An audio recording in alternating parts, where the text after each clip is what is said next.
Lewis Hamilton reveals the three things everyone at Mercedes has an emotional message. Lewis Hamilton picked up his fifth world title this season and finally got his hands on the trophy last night.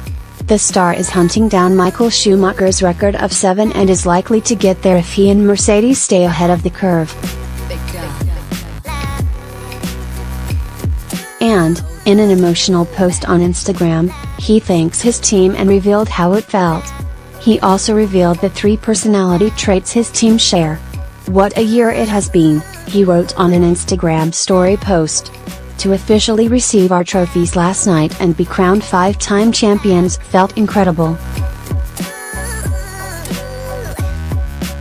I'm so proud of everyone in the team for our achievement this year. Hard work, vision, dedication. Through everyone in our team. Couldn't have done it without you guys." He also made a special mention from Mercedes team principal Toto Wolff. "Through all these years, Toto, it's a real pleasure working with you," Hamilton said. "The tough times have made us better and strong. Look where we are now. Proud to stand together as champions." Hamilton, 33, is among the favorites for BBC's Sports Personality of the Year awards after another phenomenal season. But he dropped the retirement hunt at the awards too, suggesting he may not love racing forever. "I've just signed for another 2 years and so I'm excited about the next couple of years," Hamilton said.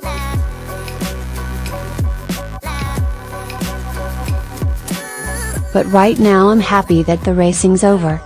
Trending. "Next year's going to be so tough, the seasons are getting longer and longer.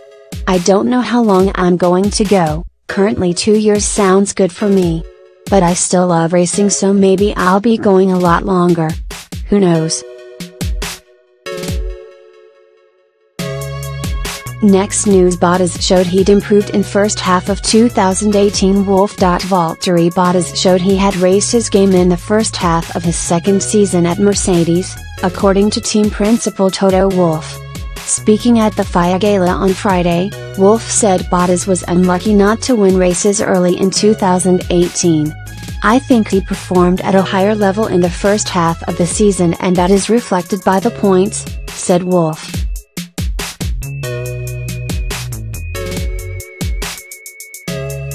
He would have been leading the championship after Baku. As Lewis Hamilton was in a close championship fight with Ferrari's Sebastian Vettel, Wolff took the decision to use Bottas to support Hamilton in the latter stages of the title fight. He said this had an effect on Bottas's motivation despite his driver's denials.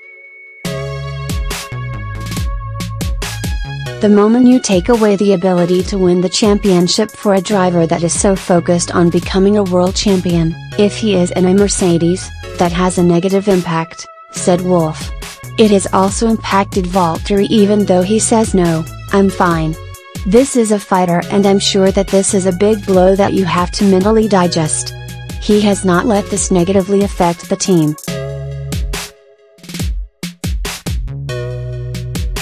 But I think he needs some time off now to recharge the batteries and come back again for another championship next year." Wolff said Bottas deserved credit for both Mercedes and Hamilton's title wins. "We wouldn't have won the Drivers' Championship and the Constructors' Championship without Valtteri," he said. Valtteri, even with his bad luck, did never allow the spirit and the mindset to drop within the organization.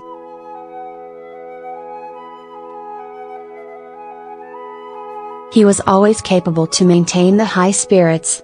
You see drivers when they lose the ability to win the championship, the whole thing goes really down the drain. It becomes negative, it becomes dysfunctional. Valtteri until the very end kept us in a positive place. Next news. Why is Mercedes worried about new aero rules?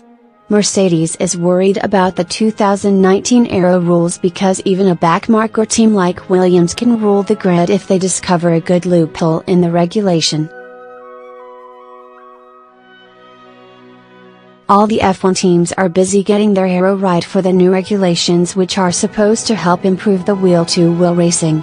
The new changes could contain some loopholes, and if a rival team discovers it first and uses it, they may shake the entire grid order.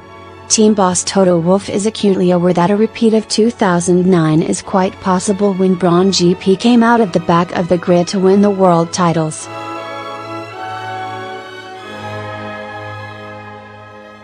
Speaking in Russia ahead of the FIA Prize Gala, he said, "I think with the rule changes everything is possible. It is almost like 2009 where Brawn identified the double diffuser. I think there could be teams that have found loopholes, which others didn't spot, that could make the difference. So, we are taking everybody serious, whether it is Ferrari finishing second this year or Williams finishing 10th. All of them could come with a car that cannot perform us. We are respecting all these teams and the effort they put into it, and all of them are being seen as competitors." Despite Mercedes winning the Constructors' title, the threat posed by Ferrari in 2018 means it will be even tougher in the next season.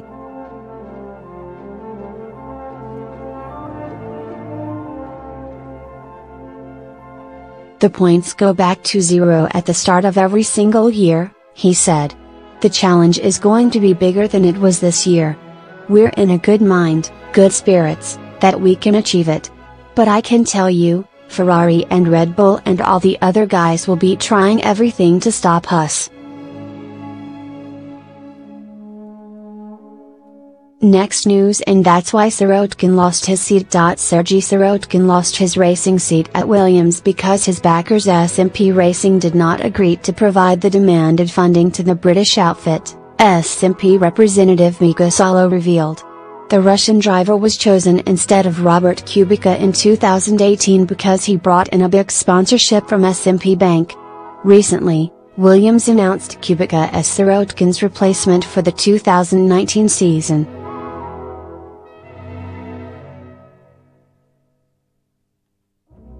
The move came as a surprise to the Russian, who assumed he will continue to drive for Williams in 2019. Mercedes junior George Russell will take Lance Stroll's seat. Following the announcement, SMP revealed they walked out of the deal with the Grove-based outfit since it was unpleasantly surprised by the team's level of performance in 2018. Salo also said SMP was willing to continue to be a sponsor to the British outfit but wanted to reduce the funding.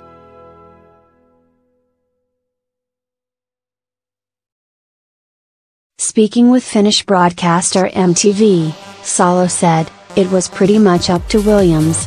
Of course we wanted to lower the price a bit and get an assurance that Williams will get better. We did not reach a consensus.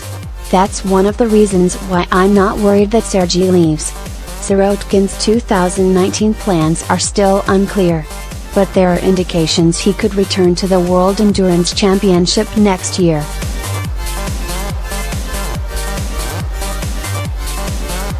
Sergei did a good season, Salo added. "He did a good job, and the team liked him. His technical knowledge is astonishing, and we have LMP cars that need a driver of Sergei's level." For Williams, losing SMP as a backer may not make a lot of difference, as they are believed to have taken more money from Kubica's sponsor, Polish energy company PKN Orlen. The British cars will now feature the Polish brand in the next year's livery.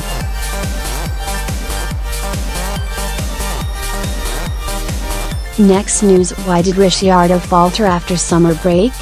The stress of choosing his future team was one of the biggest factors behind his performance slump in 2018, says Renault-bound Daniel Ricciardo. The Aussie's profile shot high after his fantastic wins at China and Monaco. But a mix of bad luck and reliability issues compromised the Honey Badgers' races post-summer break.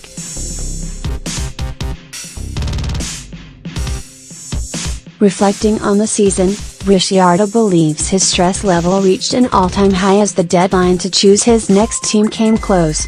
"I feel like even if I was to, say, trip and fall over on the way to the car and scratch all my arm, by the time I got in the car it would be blacked out in my head," he told ESPN.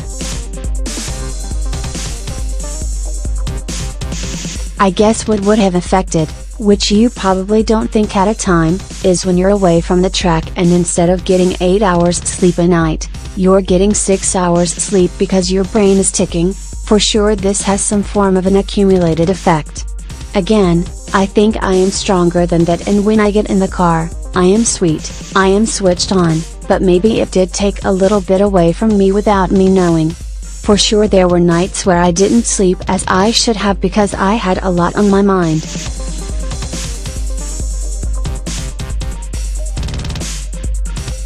Then that builds up, and I was probably not as sharp as I once was. The disruption in his routine and the frustrations of the track and the stress of negotiating a new contract, all took a toll.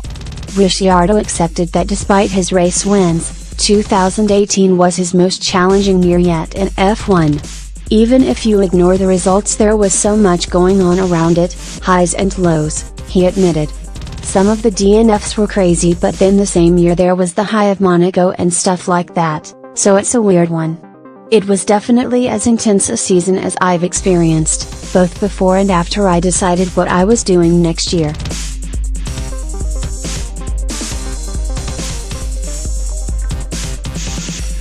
Thank you for watching the video. Be sure to share and subscribe to your channel to get the latest sports news around the world. Wished health and success. Goodbye.